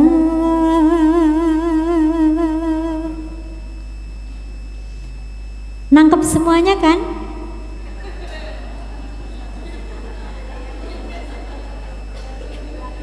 Roaming ya Bu. Oke. Ibu, kita lagi belajar active listening skill ya. Tadi kan mengamati, mendengarkan tanpa disambi. Dari yang saya sampaikan, apa yang Ibu tangkap?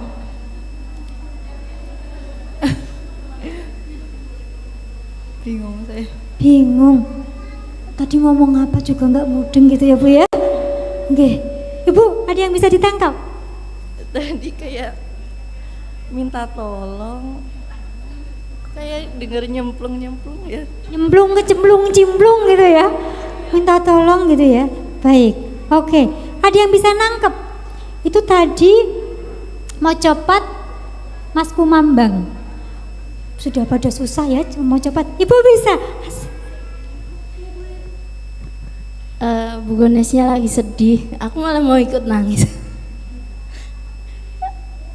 kayak lagi punya rasa yang sedih dalam banget, susah keluar, nggak ada yang bisa bantu, nggak ngerti caranya nyelesainnya gitu. Itu dari suaranya yang gerantes gitu ya, dari kata-katanya yang diucapkan pelan dari hati gitu. Sebenarnya dari awal udah kayak apa gitu. Kenapa gitu.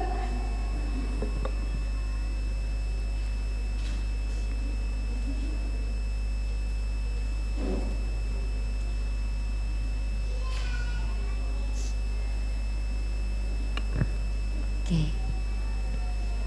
terima kasih. Nyampe.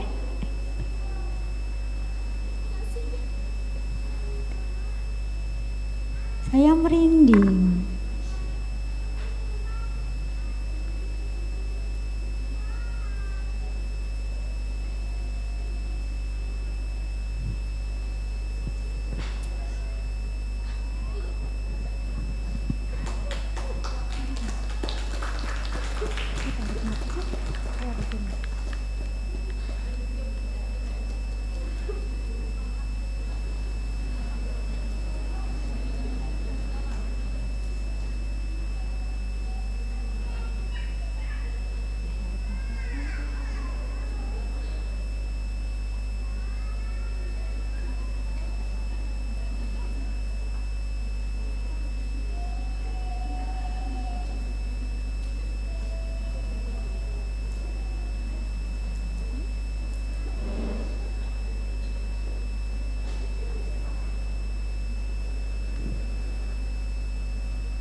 Terima kasih.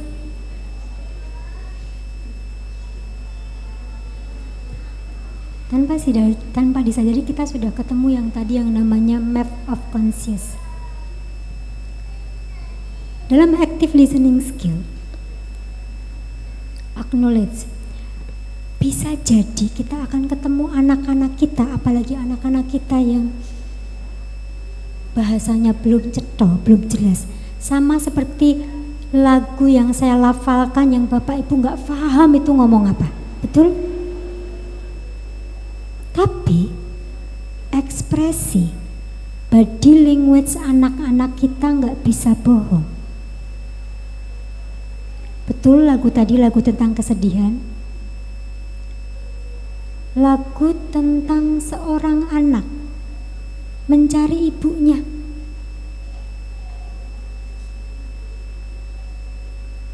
Dia teriak klek klek gitu ya,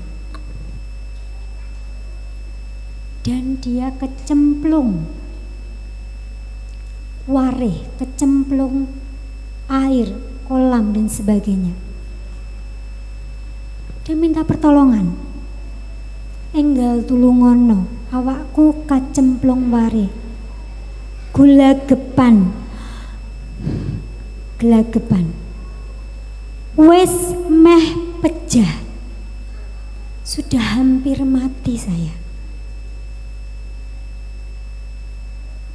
Kalau kita active listening skill, bisa jadi anak kita tidak berbicara sama sekali, atau bisa jadi ngomong tapi nggak jelas. Tapi saya jamin kalau ibu praktekkan ini, bapak praktekkan ini, kita akan langsung paham apa yang dia rasakan tanpa harus bicara. pentingnya active listening skill. Dan ingat, emosi itu menular.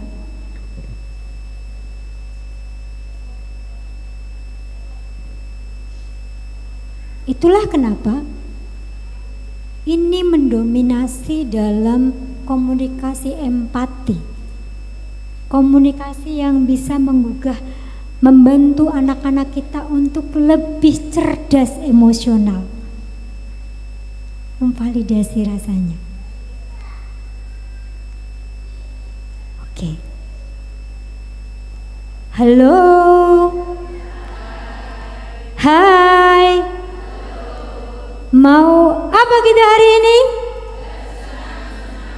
Mau apa kita hari ini? Ini upaya saya mencoba meningkatkan state of message-nya. Karena tadi pada low semua. Betul kan? Tadi nyampe ke sana kan? Jadi di-up lagi. Oke. Next, yang terakhir Bapak Ibu. Pointernya di sini. Maaf. Ini kuncinya. Apapun tadi yang sudah kita coba lakukan tidak akan lengkap tanpa ada teladan bagi kita, dari kita, role model. Bahkan anak kita itu kita nggak harus berkata banyak, dia bisa ngamati dari sehari-hari yang kita lakukan. Biasakan untuk menyampaikan maaf, tolong, terima kasih. Itu 3 kata ajaib dalam komunikasi dengan anak-anak kita. Itu membuat kita terhubung, terkoneksi, bonding dengan anak-anak kita. Sebagai orang tua, kata maaf bukan tabu. Kata maaf mengajarkan pada anak-anak kita bagaimanapun juga kita juga bersiap. Kita juga tak luput dari kesalahan dan mengajarkan dia juga untuk melakukan hal yang sama jika melakukan kesalahan. Terima kasih itu luar biasa Bapak Ibu. 3 kata ini sebenarnya membuat vibrasi di tubuh kita, memunculkan molekul-molekul bintang-bintang yang positif kalau kita foto menggunakan mikroskop nuklir. Dan ada penelitiannya. Maaf, tolong, terima kasih. Bapak Ibu, ini harus kita upayakan. Karena bagaimanapun tantangan yang luar biasa tentang kesehatan mental, tetapi selama kita sebagai orang tua hadir sepenuhnya buat putra-putri kita dengan mempraktekkan yang sudah saya sampaikan di sini, insya Allah investasi kita akan kita peroleh, kita akan panen sesuatu positif yang dimunculkan lewat karakter anak-anak kita, lewat kepribadiannya. Bahkan bonusnya pun lewat jenjang karirnya. Itu jelas. Halo. Hai. Pada hitungan ketiga semua angkat tangan. 1, 2, 3. Pada hitungan ketiga silahkan pegang pundak sebelah kanannya. 1, 2, 3. Pada hitungan ketiga silahkan dipijetin. Siapa tahu ada yang belum dapat pelukan dan sentuhan. Ayo dipijitin. Kalau saya bilang hujan rintik-rintik, mijitnya pakai jaring ya. Gini. Kalau hujan deras pakai tangan yang seru. Siapa tahu semalam ada yang lembur. Pegel, ya. Oke, hujan rintik-rintik. Hujan deras. Hujan deras. Oh, saya jadi pengen. Hujan rintik-rintik. Berhenti di pundak teman kita. Berhenti di pundak, ikuti yang saya sampaikan. Siap? Siap, oke. Woi. Yang semangat. Woi. Woi. Woi. Woi. Woi. Woi teman. Woi besti. Ayo. Mulai saat ini. Dan seterusnya. Saatnya bicara jadi teladan. Akui perasaan. Samakan frekuensi. Mendengar aktif. Ciptakan situasi yang tenang. Mainan sama anak-anak. Tak lupa jadi teladan. Ucapkan maaf. Tolong. Terima kasih. Lakukan. Lakukan. Lakukan, lakukan, lakukan. Gantian sebelah kirinya dipijeti. Biar nggak meri. Kasihan, masa sebelah kanannya saja ya? Oke. Hujan rintik-rintik. Hujan deras. Boleh sampai punggung. Wah, enak banget itu. Hujan rintik-rintik. Hujan deras. Oke, berhenti di pundak sebelahnya. Nah, ini saatnya pembalasan. Woi. Woi. Woi. Woi teman. Woi besti. Kamu juga. Jangan asal ngomong. Jangan asal menasehati. Ayo. Mulai saat ini. Dan seterusnya. Ciptakan komunikasi dengan hati. Ingat, itu investasi. Hadir. Ciptakan lingkungan tenang. Mendengar aktif. Bermain. Floor time. Tak lupa. Lakukan. Contoh. Maaf. Maaf, maaf. Tolong. Terima kasih. Terima kasih. Lakukan. Lakukan. Lakukan, lakukan, lakukan. Oke, aplaus buat Bapak Ibu semua.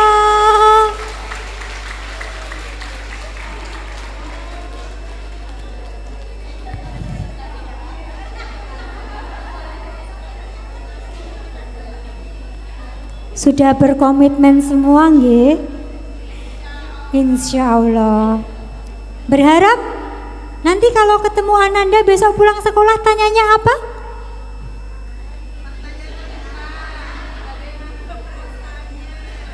Ada cerita apa hari ini di sekolah gitu ya.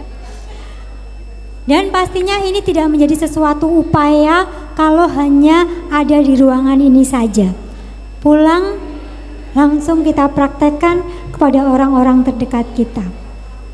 Bapak Ibu, Terima kasih untuk atensinya, untuk energinya, untuk hadirnya, dan mohon maaf untuk sikap perilaku yang mungkin saya lakukan pada saat ini.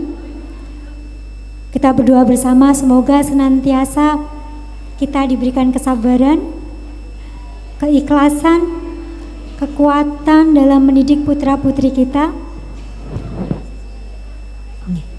Dan saya Bone Saptawati undur diri, akhirul kata, wassalamualaikum warahmatullahi wabarakatuh. Waalaikumsalam warahmatullahi wabarakatuh. Masya Allah, luar biasa. Sudah semangat sekali dan kayaknya pengen langsung praktek betul Bunda untuk anak-anak di rumah gitu ya Ayah Bunda. Oke, sebelum kita buka sesi pertanyaan, mama-mama mungkin agak gelisah gitu ya karena sudah jam pulang. Tenang mah, nggak apa-apa, kita bonusin gitu ya. Jemputnya boleh nanti dulu karena setelah ini kami buka sesi pertanyaan. Mungkin karena di sini ada peserta-peserta teladan dari ayah-ayah, saya buka kesempatan untuk ayah dulu barangkali mau bertanya, monggo. Oke.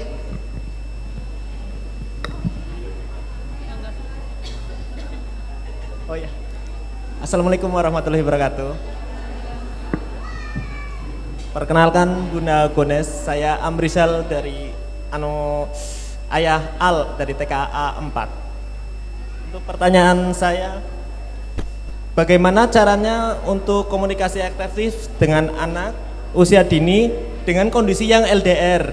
Misalkan ayahnya kerja di luar negeri dengan kepulangannya yang tahunan gitu, 1 atau 2 tahun sekali atau 3 tahun sekali gitu. Sementara kan dengan kondisi yang seperti itu kan tidak bisa menyamakan frekuensi dan bangun komunikasi lewat dengan bermain bersama. Terima kasih. Terima kasih Ayah Al-Farizal nggih A4. Nggih betul. Bunda mau langsung dijawab atau oh ya oke. Langsung saja nanti biasanya kalau enggak ketumpuk. Oke, siap. Pertanyaan yang bagus. Ini kan situasinya LDR nggih. Tips-tips tadi bisa kita pakai juga lewat HP. Memang ada yang di skip video call maksudnya nggih. Memang mungkin untuk bermain floor time bersama memang tidak, tetapi menyamakan frekuensi itu bisa lewat video call, pandangan. Pastikan dia juga ngelihat kita lihat. Karena teman-teman saya banyak juga yang praktek konseling online. Saya pun pernah melakukan konseling online dan itu juga cukup efektif. Bukan hambatan. Dan, nah ini malahan PR-nya kadang beberapa yang pernah ke saya dalam situasi LDR ini kan saatnya pulang itu kayaknya saat wow gitu. Sehingga tanpa disadari biasanya kadang semoga bapaknya Al tidak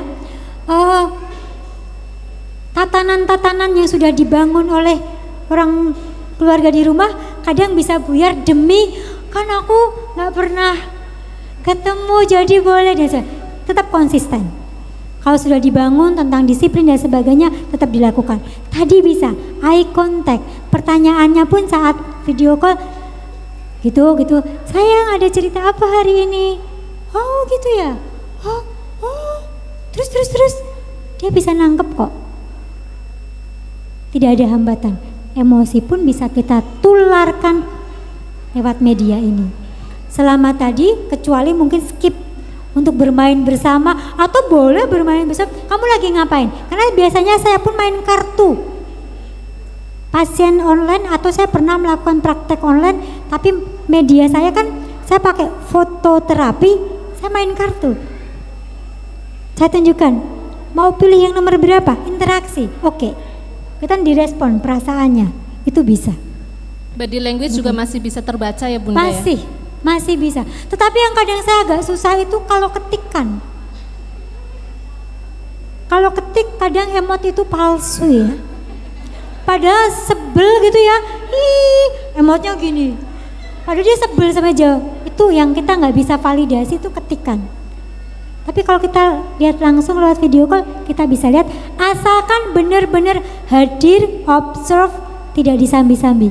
Setiap detik semalam tuh saya rapat forensik dengan kolegium pusat.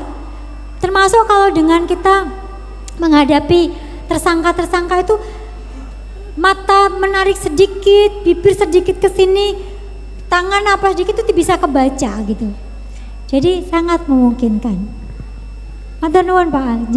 Oke, terima kasih Ibunda Gones. Selanjutnya mungkin dari bunda-bunda luar Al Irsyad dulu nih yang sudah mau hadir. Nggih, monggo. Bunda luar Al Irsyad dulu nggih, Bun. Assalamualaikum warahmatullahi wabarakatuh. Saya Istiqomah dari KB Bougainville, mau bertanya tentang PAUD ya. Saya punya anak didik yang satu usia 3 tahun dan yang satu usia 5,5 tahunan. Dia anaknya itu yang usia 3 tahun itu amat sangat hiperaktif. Ketika kita tadi kan ibu mengatakan bahwa kalau menghadapi anak yang kayak tantrum hiperaktif itu kan harus dipeluk ya. Tapi ini saya praktekkan peluk, malah saya gurunya di ini ya, di kayak di joroknya gitu ya, di ini, kayak di itu lempar itu, bahkan dia melampiaskan kemarahannya pada balok-balok itu dilempar ke temennya itu.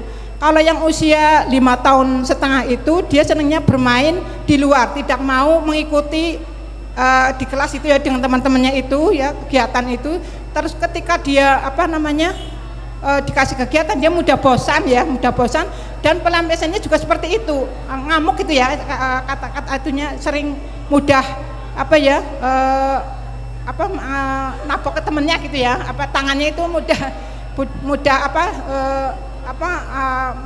melempar ke temennya gitu ya. Jadi itu mungkin gimana penanganannya ya. Kalau dulu kan katanya diabaikan ya, saya pernah mengikuti parente itu tentang kalau menghadapi anak hiperaktif itu kan jangan terlalu diperhatikan sepenuhnya, karena anak malah semakin gitu ya, semakin anunya itu meluapkannya. Kita abaikan sebentar gitu agar anak merasa kayak gimana gitu ya. Ada yang sukses seperti itu, tapi kemarin saya diabaikan juga anak semakin seperti itu, dipeluk saya gurunya juga, jadi dia tidak tidak merasa bahwa itu orang lain ya, guru itu kan bukan, tapi menghadapinya dia seperti ibunya sendiri, dia siapapunnya gampang di itu. Gimana cara penanganannya? Assalamualaikum warahmatullahi wabarakatuh. Waalaikumsalam. Dari Bunda Guru KB Bougainville, Bunda Gones, monggo. Baik, terima kasih pertanyaan yang menarik dari KB Bougainville. Ya Bu, matur nuwun. Kan tadi saya sampaikan anak tantrum efektif dengan dipeluk. Tidak asal meluk nggih. Jadi pastikan tadi yang saya bilang stage emosi kita sudah di atas dulu baru meluk. Kenapa? Ingat itu menular. Kalau kita dalam situasinya juga meluk dalam rangka wah sementing menang, itu saya jamin dia masih. Jadi pastikan nggak langsung dipeluk, kita pause itu ambil jarak, dia matiin dulu. Jadi nggak mau berduduk langsung peluk, berduduk langsung peluk, bukan. Jadi dia kan wah gitu, oke. Kita kondisikan diri dulu, pause, stabilisasi emosi dulu, pastikan kalau emosi kita dalam kondisi yang stabil, baru kita datang, kita peluk. Itu akan jauh lebih efektif. Karena apalagi Bapak Ibu, anak-anak berkebutuhan khusus itu sangat sensitif secara emosi.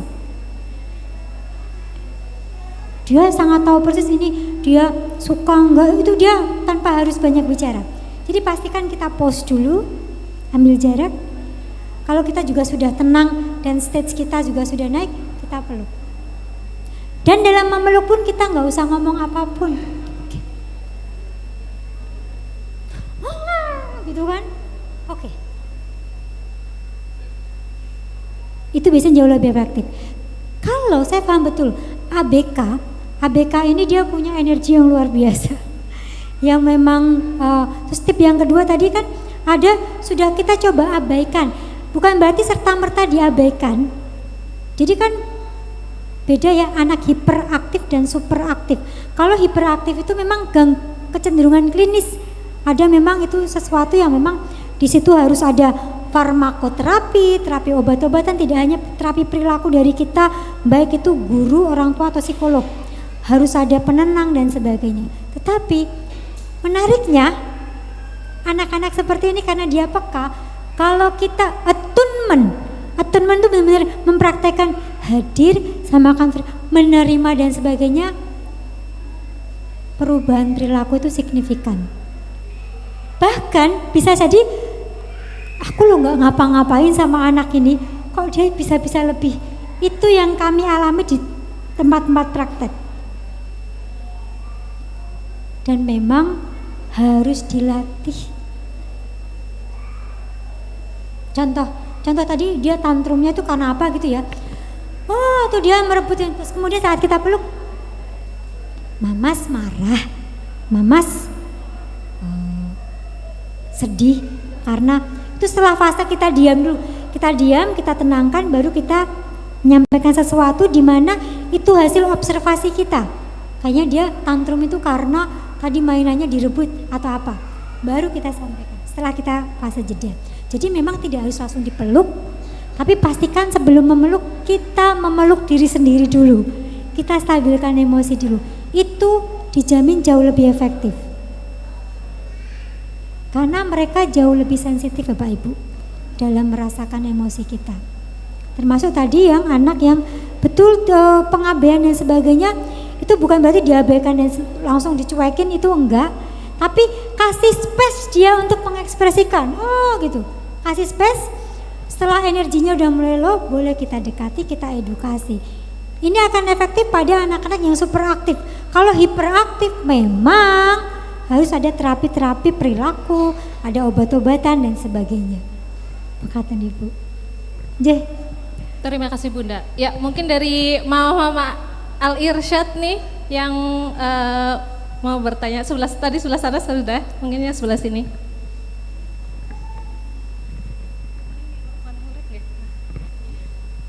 Assalamualaikum warahmatullahi wabarakatuh. Perkenalkan, saya Bunda Ahnaf Wali dari Ahnaf kelas 2E SD 1. Gini loh Bunda Gones, gini. Bagaimana cara meriset atau menstel memori anak yang sudah terlanjur punya trauma kekerasan verbal dari orang tuanya atau lingkungannya agar tidak membekas ketika dewasa. Nggih. Ini pertanyaan saya dua nggih.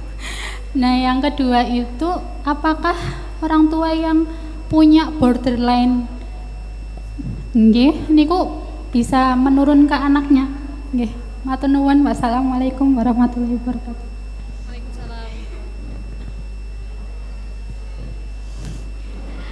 Bundanya Mas Ahnaf, bagaimana caranya meriset anak yang sudah terlanjur kena paparan kekerasan verbal dan menyebabkan trauma gitu.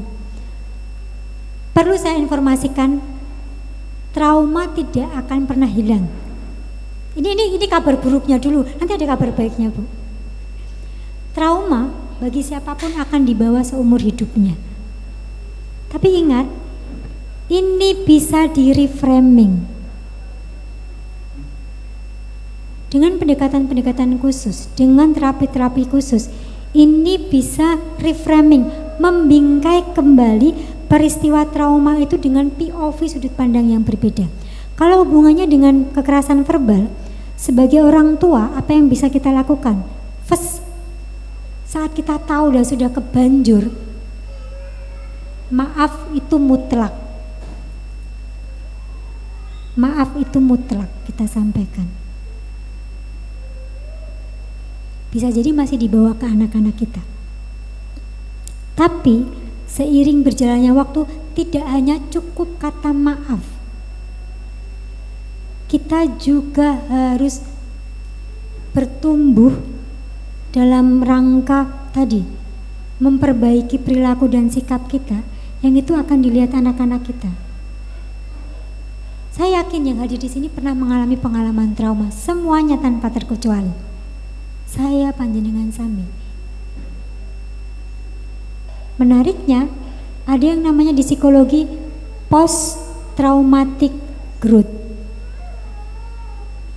Jadi dia bisa bertumbuh dengan peristiwa traumanya itu tidak membuatnya terpuruk, tapi membuatnya dia bertumbuh. Asalkan dia bisa reframing. Gimana cara membantu reframingnya?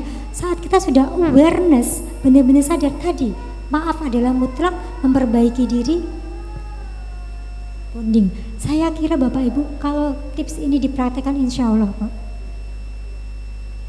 kita nggak bisa merubah masa lalu, tidak bisa.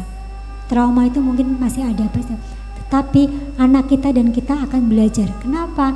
Otak kita sangat plastisin, dia sangat fleksibel, dia masih bisa berubah dan mereframing. Oke, yang kedua, apakah borderline personality itu menurun? Iya. Tapi ingat, sini belum selesai. Tidak hanya borderline personality, trauma itu diturunkan. Namanya trauma transgeneration. Siapa yang menurunkan? Nenek moyang leluhur kita. Bisa jadi kita nggak pernah ketemu sama mereka, tapi ternyata DNA mereka nyampe ke kita. Saya punya pasien seperti itu. Siapa yang menurunkan? Diturunkan oleh saya, neneknya. Wah, ini luar biasa terapinya. Borderline personality jangan dilihat sebagai menurunkan dalam arti plek ketiplek, tidak. Gen itu ada yang bisa muncul di keturunan kita. Tapi yang menariknya itu bisa aktual dan tidak. Potensinya ada, potensi borderline BPD-nya ada, tetapi belum tentu aktual. Tergantung, nah ini menariknya, tergantung stimulasi kita dan lingkungannya. Apakah kita membuat bibit yang ada itu menjadi tumbuh subur dengan perlakuan-perlakuan negatif kita, atau bibit itu tetap ada tapi sekedar hanya bibit yang masih ada di dalam tanah. Menariknya itu. Begitu aja namanya anak. Oke, terima kasih Bunda Kones, Masya Allah luar biasa Ayah Bunda, pertemuan kita pada pagi menjelang siang penuh makna, karena memang ternyata sebuah kata, kalimat maupun body language itu tidak hanya sekedar suara, tidak hanya sekedar gerakan, tapi jejak ya Bunda, jejak yang meninggalkan, yang dapat mempengaruhi pertumbuhan, perkembangan dan menguatkan karakter seperti apa yang nanti akan terbentuk dari seorang anak tentunya, gitu ya Bunda. Aplaus untuk kita semua Ayah Bunda, Masya Allah, semoga keberkahan dan kebermanfaatan meliputi kita semua. Mengingat waktu sudah menjelang jam kepulangan, sepertinya sharing kita sampai di sini dulu, dan semoga akan ada momen-momen lainnya gitu nggih Bunda Kones. Terima kasih atas kehadiran dan sharingnya.